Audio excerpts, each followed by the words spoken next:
Hello and welcome to episode 344 of the Mark and Me podcast. As always, I'm your host Mark. Now joining me on today's episode is the film director Alberto Corredor.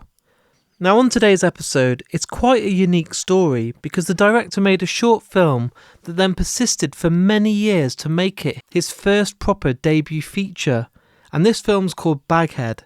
It's a horror that's doing really well and is released right now via Studio Canal on DVD, streaming and Blu-ray.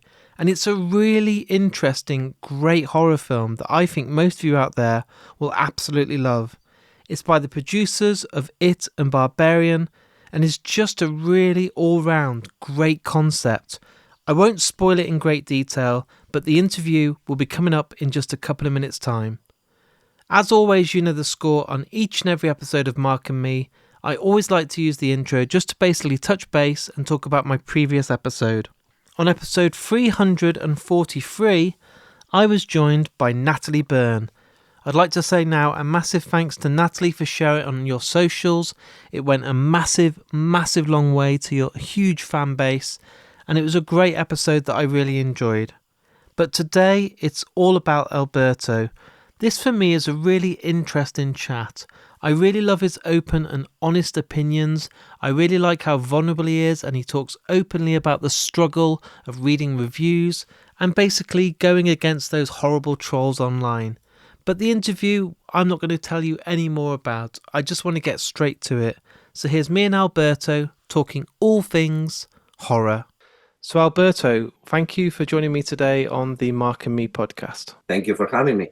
What I love to do with every guest that comes on the podcast, I'm always intrigued of how your career started. But before that, as a kid, what was that first film that you remember watching, maybe with your parents or as a friend, that made you fall in love with cinema?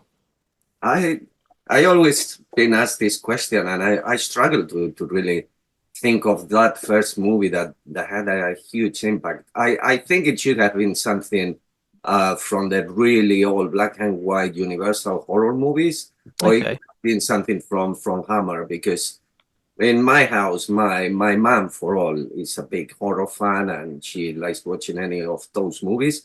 And at the time, they were running always these Christopher Lee and those Hammer Roger Corman productions, and I was always fascinated by all of them. So probably was one of those vampire movies. But it could have been James Well, Frankenstein, or some oldies.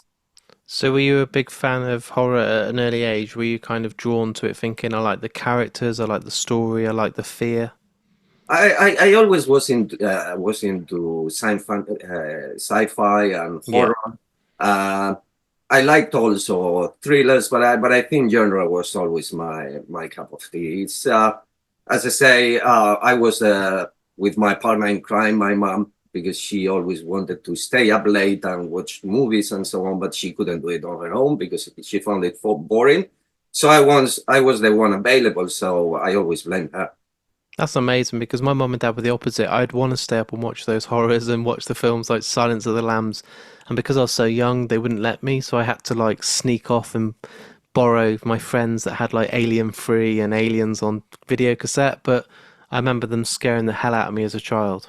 Yeah, no, I used to sneak behind this. I thought they didn't know I was there, but I'm pretty sure now they did notice that I was trying to watch something behind the sofa. But pretty early in my childhood, they were quite lenient in terms of what could I watch. It wasn't like now where you had so many channels and to choose from, so it was more or less curated for you. But still, I would enjoy any horror movie that came my way. Did you study film at school, or was it later on in life? Was it that you wanted to go down that path and become a filmmaker, or was it like another career first and then this came later on? Well, it's I think it was from very early. I wanted to be a storyteller. I really realized I liked telling stories. When I was a child, I really enjoyed a lot writing, and I write lots of short stories, medium-sized stories, and so on. And I always thought I was going to become a writer. But at some point in my life, I think, and this is a funny fact because you wouldn't think there were so many movies along my childhood that had an impact, but the one that really pushed me into going into cinema was RoboCop, because I remember watching it without knowing anything about the movie, just thinking, "Oh, the title sounds so cool." And I watched it in one of those sessions midday where you're on your own in the cinema. And it was like almost an out of your body experience because for me, Paul Verhoeven, it was this right mix of genre, blood, violence, but also depth with the characters. And I thought at the time, holy shit, you can do this in cinema. For me, we had a huge impact. So I think there and on that day, I decided, no, I'm going to change. I'm not going to go to journalism, which was probably what I wanted to do, and I decided I want to go to film school. Obviously, in Spain at that time there wasn't a proper there was a proper film school, but it was pretty expensive, and my family couldn't afford it. So I went to the next best thing, which was the film school for poor people. We was communication. It was kind of what you would call now media studies. It was like, Yeah. I mean, filmmaking, but only from a theoretical point of view and having a camera for probably 200 people. Oh, wow. So were you making shorts during your studying or music videos, or what sort of thing were you making? I was trying to do anything and everything, but you know, you're young and a bit stupid, and you do it with your friends and with no money. So I wasn't really progressing into that. I did, funnily enough, I did a lot of baptizes and communions for the family, and it was also football games for my brother who was getting into professional football. So that was kind of the way I learned. My dad bought me a video camera just to do that. And pretty early, I realized what I most liked from the whole process, apart from the shooting and so on, was editing. I, Yeah. I I started editing analog with two VHS tapes and trying to put. I got from a professional photographer like a video mixer, one of the early ones, and I started doing the stuff with that. And I decided, probably that's my way into the business to go into post production and do a bit of editing. Were you still in Spain at this point? Yeah, I was Yeah. still in Spain. I did all my studies in Spain, and then I moved to Germany. That's where I did my placement in the Bavaria Film Studios. Oh, amazing. Yeah, it sounds great. It wasn't, to be honest. Why was it so bad? Because they give you this, or at the time they gave you this. It was this placement where you would be during 6 months at the Bavaria Film Studios, and you kind of have to start in one of the parts of the filmmaking process that nobody enjoys, which is developing film, Yeah. which is these huge rooms where you have the big machines full with chemicals, and the film strip will just run through the chemical process, and you would stand there in the machine. It's constantly running, and you would have to spot the X and then stop the machine. You would have like 20 seconds to cut it, take the roll away, put a new roll, and click the machine again to start. Oh, wow. Every 5 minutes, you will have to go into the dark room and change again the film, which was really really difficult because there was no light. You have to do it everything by feeling, and if you mess it up, which obviously everyone did now and then, all the machines would stop and all the film would be ruined, and you would be having a big telling off. So I spent 3 months doing that. I still can smell those chemicals sometimes in my head.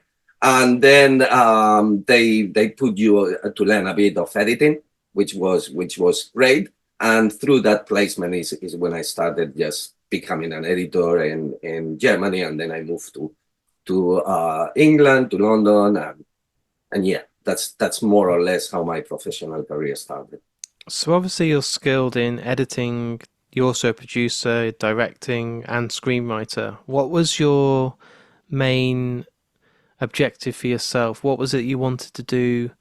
Was it to write and direct your own film or write for somebody else when you first started out? When I first started out, I think I wanted to be always. I wanted to be a director. Yeah. I thought I wanted to have this creative control to tell stories.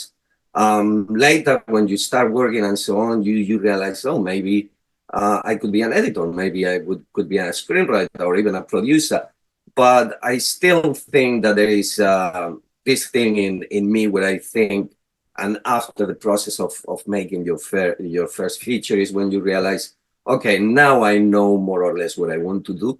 And it's not about having the creative control. People misunderstand. They think that the directors were this species that want to have control over everything, and that is my vision, and nobody can touch it.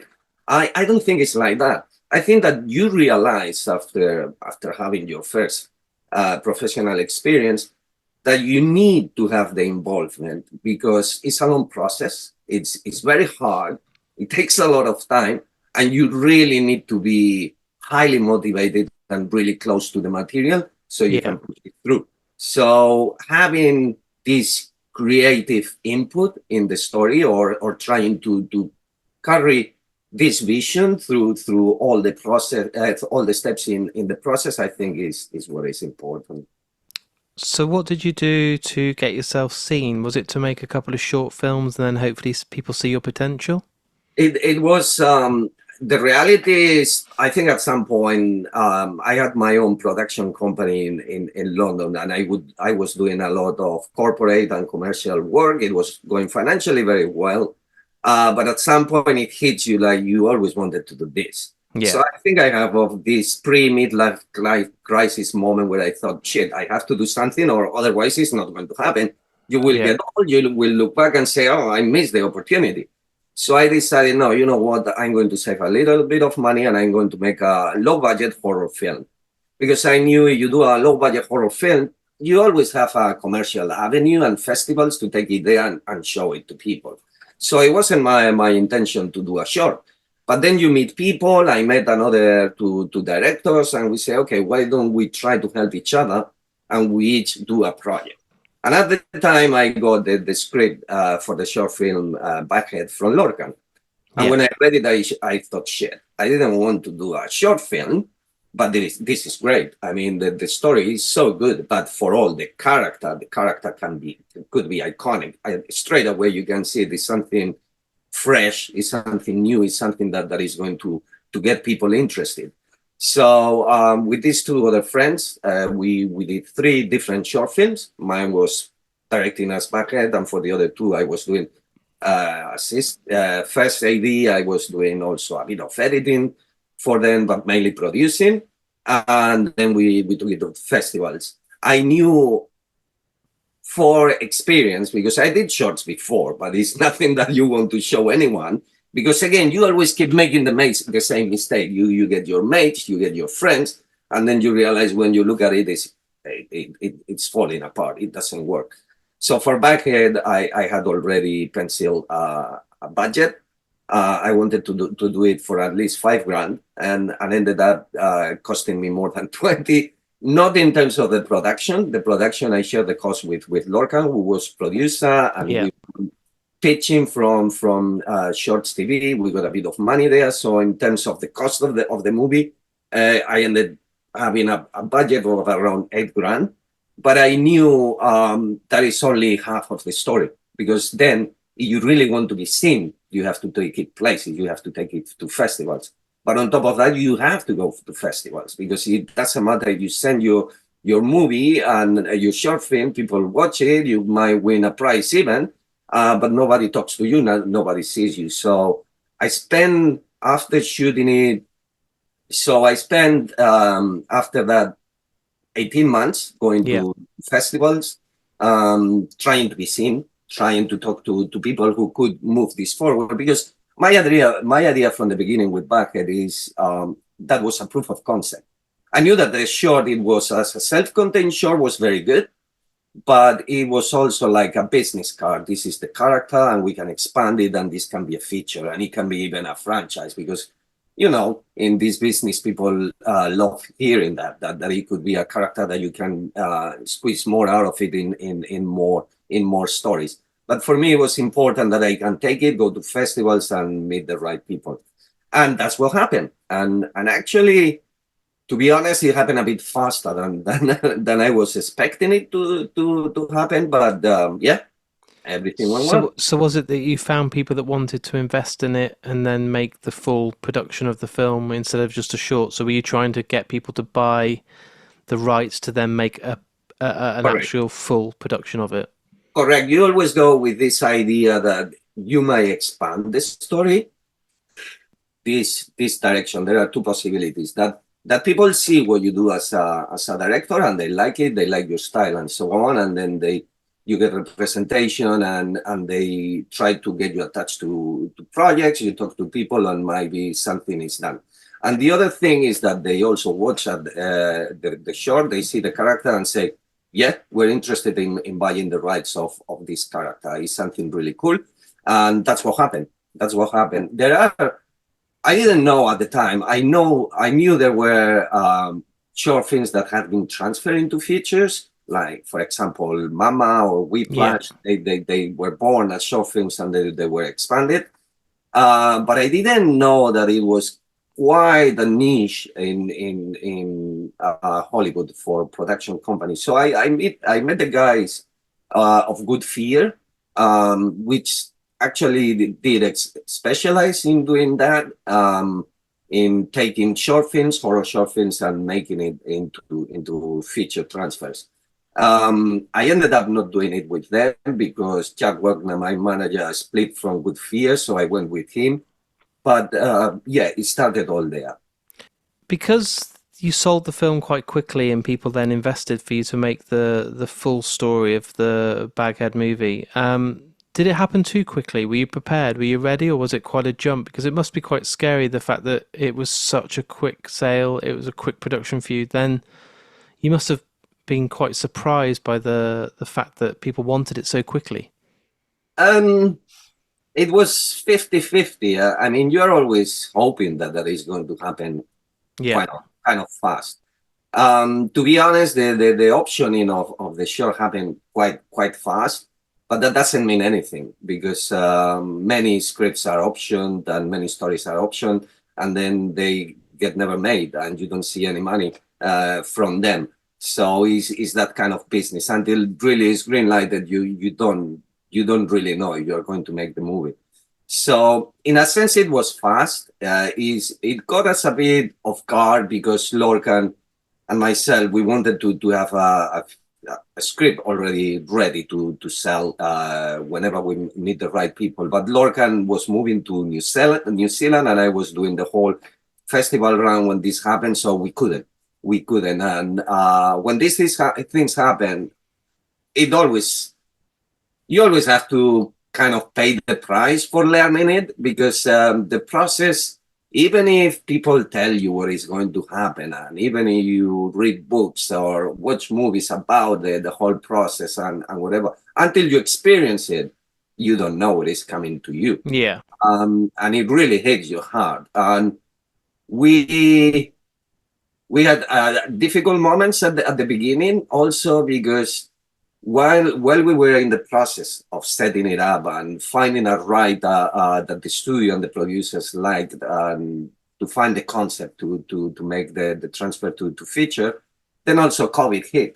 So there was this uncertainty going around in the whole business. Is it going to be made? Is it not going to be made? And it was nerve-wracking. And you're sitting there and you're thinking, maybe my opportunity is now gone. And then when the restrictions were lifted, all of a sudden everyone wanted to produce. So you go from 0 to 1,000 in a matter of days. And now you have to go to Berlin, you have to start pre-production and so on. And like, whoa, holy shit. So it was quite a trip to produce it. I know that COVID affected everyone, but in my case, it's a matter also of first feature coming out of COVID, not being able to really prepare to find all your cast and all your crew because everyone was scrambling at the time. Everyone wanted to shoot because they didn't know how long it's going to be open. Is another lockdown coming? So all the productions wanted to be going on and finishing as soon as possible. So it was quite a tough scenario to make your first movie. Because it's such a big task for you to do your first feature, now that it's done, it's out there for the world to see, what's your biggest challenge, do you think, going into your next project? Do you feel like now you've done that, you're in a better place because there isn't COVID, there isn't delays? Do you feel a lot more confident in yourself that you're ready to take on the next film already? Oh, 100%. I mean, it's been a long process. I finished shooting principal photography in November 21 and Wow. in early 24. So the whole post production and so on, it's been quite a long thing. So in a sense, for me, it was good because coming out of this process, you come also with lots of wounds. Let's put it this way, because it's a life-changing experience to make your first feature, and even more when you're coming from doing a short movie to small but still Hollywood studio production, where yeah, everything that it entails with studio, produce, crew, actors, and so on, you have to manage all of that. So when I finished shooting it, I was thinking, whoa, that was quite intense. I don't know if really this is what I want to do, because yeah, it was extreme. Um, but then through going all the steps along the process, you understand more and more and more and more. And now I feel like, yeah, I can see Baghead is my first project, and I'm very proud of it, and that it came out. But when I watch it, I can only see my mistakes and things that I should have done differently and things that I could improve. But I think it's also the price that you have to pay, is the price you pay when you go through this process for the first time. Everyone is telling you when you start, just trust the process, Alberto, trust the process. But you don't even know what the process is, so you don't know what are you trusting. How can you trust something you don't know? Yeah. Exactly. So now I know exactly. Okay, when I do my next one, I know exactly where I have to put my attention, my energy, my effort, and what things I can trust the process on, and what things I have to trust Alberto. Will your next film remain in the genre of horror? Do you believe that's where you're going to be working for the next sort of 5 or 10 years? Yeah, probably. Probably is in this business is difficult to get out of your pigeonhole. Yeah, People see you, are you a horror director? And it's like, I don't see it like that. But I really like horror. I like genre. I like I said, science fiction. I mean, I'm not going to be doing rom-coms. That's for never. sure. Yeah. I don't think I ever would like doing that, but who knows? But yeah, the next project, I think I'm going to stay in this realm. I would like to go more in. I like horror, but I like to go more into the human horror. I always like stories where is the human condition the one Yeah. that scares you more than the supernatural. I like supernatural and So so more on. psychological. Correct. And I also like things like Park Chan-wook, All Boy. I like Amazing. these extreme movies with a lot of violence, but the raid, great action movies and so on. So I would like to go along those lines, to do something, because Baghead is also PG, and I don't see myself as a PG director. That was one of the things, like, okay, now this is something that I really need to learn, because for me, you watch the short and there is nothing PG about it. And I'm pretty sure that the next one is not going to be PG. It's going to be R, because that's where my interest and my, I don't know. It sounds a bit crazy when you say your sensitivity lies, because it's R, you know. Yeah, but I get you. But If but you feel this, restricted, yeah. yeah, I don't want to feel restricted. I No. I think, yes, it might be that I like string things, but it's because I think if you can put your characters in those situations, you get the truth out of them. That's what I think. If you're put in a string situation in life, you show your colors. And I think you can do that with stories too. I mean, you said today that when you were talking about Baghead, there was options for it to have a sequel, and more stories to tell within that story. Especially when you're speaking to investors, people like to know that there's a franchise or there's the option to create that. Do you think there'll ever kind of be the day that you do a Baghead 2, or do you feel like the story's told for you? To be honest, I don't even think about it, and I'm asked constantly, is there going to be a sequel? I always say, I don't know what Yeah. the brings, because it's something that it depends on the studio, on the producers, on the audience mainly. If there is willingness to see more from this story, um, I would say personally that is more interesting to me to see what happened before the story of Baghead, more like a prequel than Yeah. the story, because that's really what interested me at the beginning about the character. I'm full into paganism and witches and the witch hunt and how women were mistreated and branded because of this. That's probably more what I like, more this kind of revenge part of the story, historical revenge, let's call it. But on the other hand, I also say I finished I brought out the short at the end of 2017. So Yeah. I carrying this story for 6 years. So probably for me, I need to go somewhere new. Are you already in a position where you're putting pen to paper and writing fresh ideas, fresh new stories that you want to put to screen? Yeah. I have already a project that is well, we decided to do a little rewrite now and get it out to actors already. Is with producers, with Andrew Lazar, the producer from American Yeah. Sniper. So it's I think it's a story that it resonates now a bit more, because I was always interested in Cold War, but it wasn't that relevant. But because now the conflict between Russia and Ukraine and the way the world is going, I think is good to revisit this. So it would be a horror, well, a bit a feeling like one of my favorite movies, The Thing, John Carpenter's The Thing. It's my second favorite film of all time. There you go. So it's kind of a military horror in the mountains in Germany, with a monster included. But that resonates with the situation that we have right now in terms of going back to the Cold War. And then I just finished this week the first draft of I always had this. I always wanted to do something dystopian, and I met a writer, Stephen Herman, who had a really high concept, that it felt like A Quiet Place meets Mandy, and Oh, wow. this is really my cup of tea.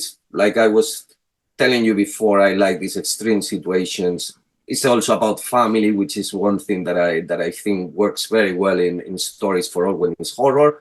So it would be a dystopian survival little history that I'm really excited to bring out and see what people think, because it's going to be my first full professional script written with Stephen, but where I can say, okay, now I kind of completed the circle of trying to go into every department that I wanted to touch in filmmaking and see what's coming out of it.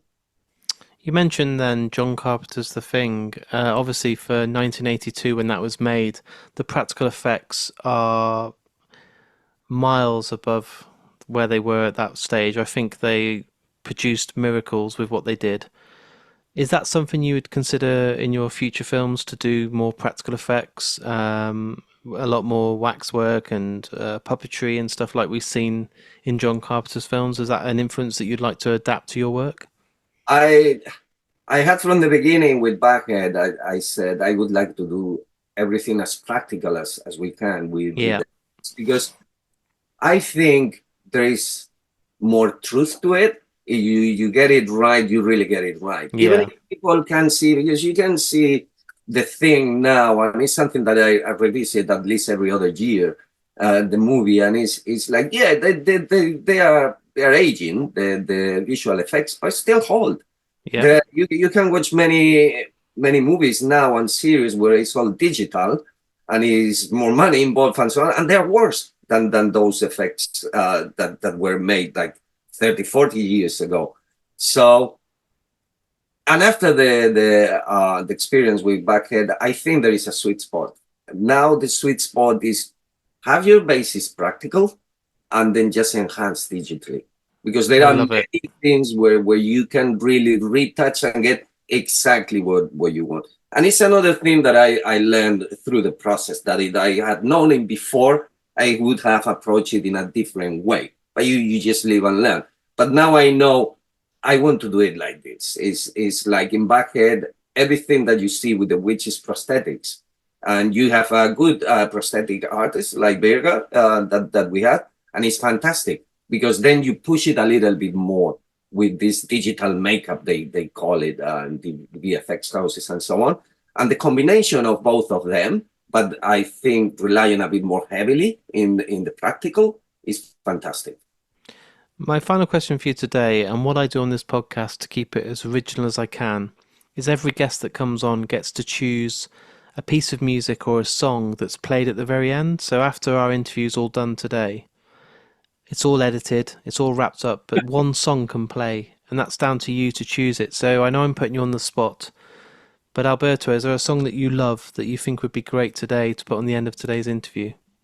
Hmm. Oh, you caught me. You There caught. might be 500 songs in your head right now, but Yeah, probably Johnny Cash, When the Man Comes Around. I don't know why. it's a hell of a song.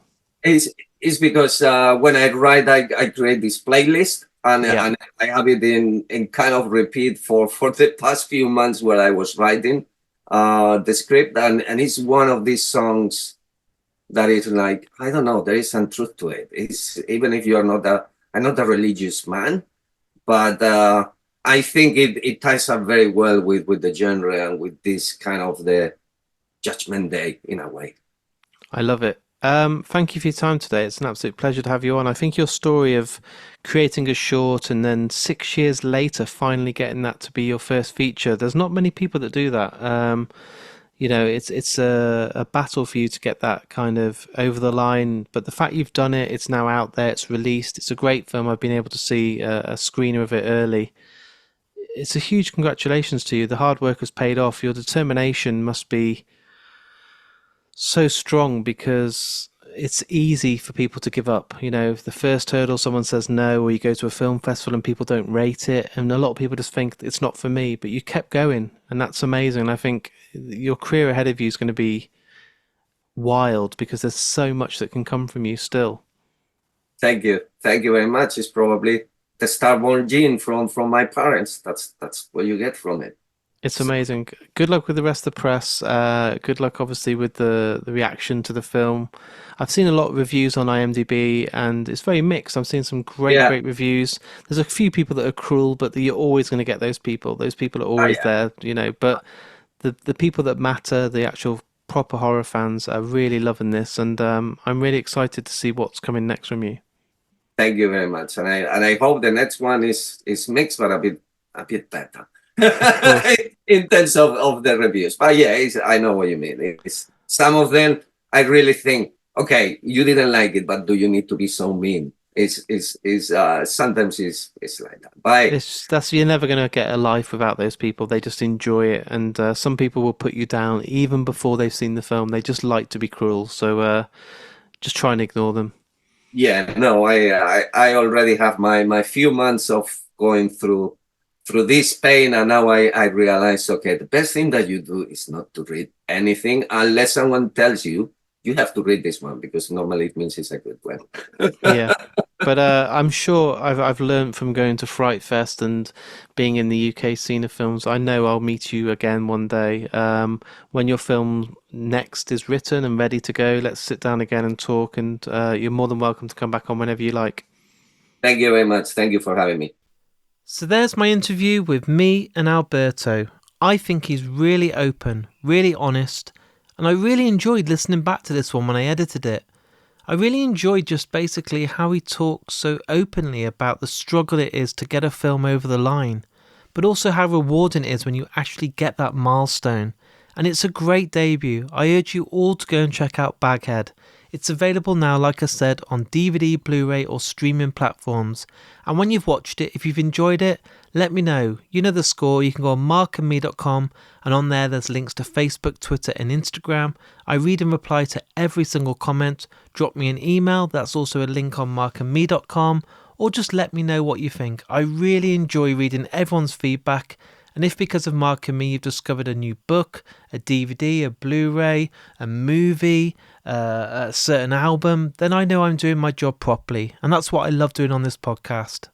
Also, if you want to give that little bit extra, times are tough right now. This podcast is just about getting by on Patreon, so any support coming via Patreon really will go a long way. There's a link on markandme.com, and for anyone that's new to Patreon, it's like when you go to a restaurant, you have a nice meal and you leave them a tip at the end of the night. Basically on there, you sign up and each month you can give me as little as £1.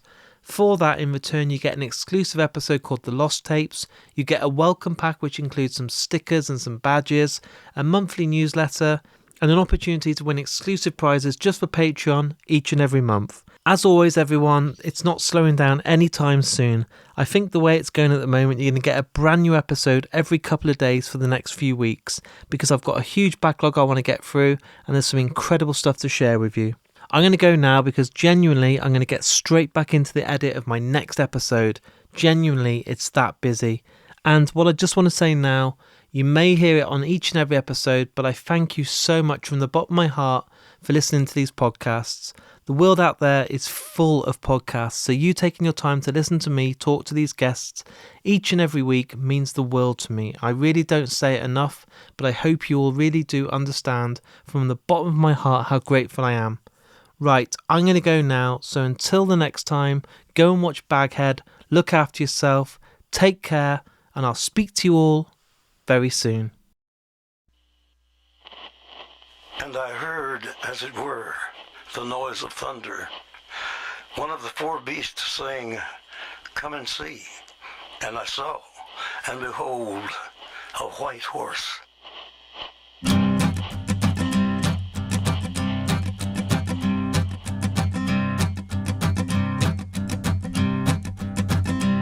There's a man going round taking names, and he decides who to free and who to blame. Everybody won't be treated all the same. There'll be a golden ladder reaching down when the man comes around. The hairs on your arm will stand up at the terror in each sip and in each sup. Will you partake of that last offered cup, or disappear into the potter's ground when the man comes around? Hear the trumpets, hear the pipers, 100 million angels singing. Multitudes are marching to the big kettle drum. Voices calling, voices crying. Some are born and some are dying. It's Alpha and Omega's kingdom come. And the whirlwind is in the thorn tree. The virgins are all trimming their wicks. The whirlwind is in the thorn tree. It's hard for thee to kick against the pricks. Till Armageddon, no shalom, no shalom. Then the father hen will call his chickens home. The wise men will bow down before the throne, and at his feet they'll cast their golden crowns when the man comes around. Whoever is unjust, let him be unjust still. Whoever is righteous, let him be righteous still. Whoever is filthy, let him be filthy still. Listen to the words long written down when the man comes around. Hear the trumpets, hear the pipers, 100 million angels singing. Multitudes are marching to the big kettle drum. Voices calling, voices crying. Some are born and some are dying. It's Alpha and Omega's kingdom come. And the whirlwind is in the thorn tree. The virgins are all trimming their wicks. The whirlwind is in the thorn tree. It's hard for thee to kick against the pricks. In measured 100-weight and penny pound, when the man comes around.